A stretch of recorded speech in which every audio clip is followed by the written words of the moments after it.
साधु चरित शुभ चरित कपासु, निरस विशद गुणमय फल जासु।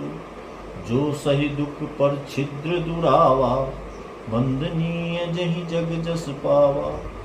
संतों का चरित्र कपास के चरित्र जीवन के समान शुभ है, जिसका फल नीरस विशद और गुणमय होता है। कपास की डोरी नीरस होती है। संत चरित्र में भी विषयासक्ति नहीं होती, विषयों के प्रति उनकी आसक्ति नहीं होती है, इससे वह भी नीरस है।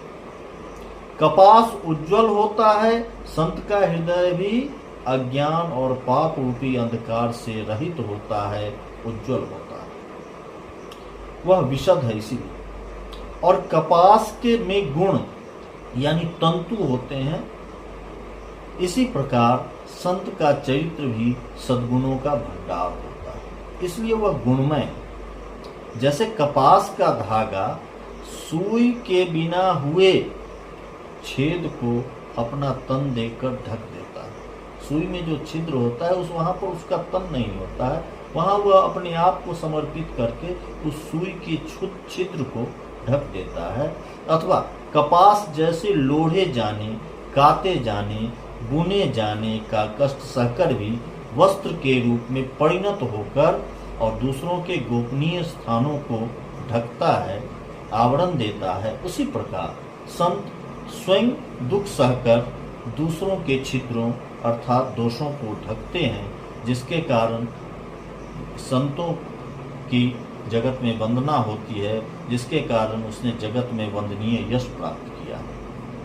मुद मंगलमय संत समाजो, जो जग जंगम तीरथ राजो। राम भक्ति जहाँ सुरसरी धारा, सरसई ब्रह्म विचार प्रचारा।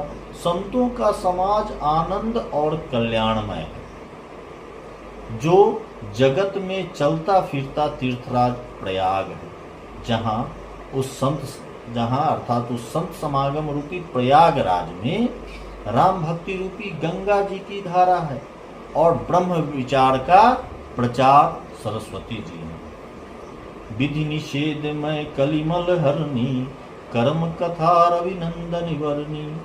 हरिहर कथा विराजत वेनी, सुनत सकल मुद मंगल देनी।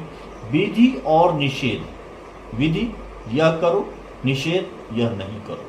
तो विधि और निषेध रूपी कर्मों की कथा कलयुग के पापों को हरने वाली सूर्य पुत्री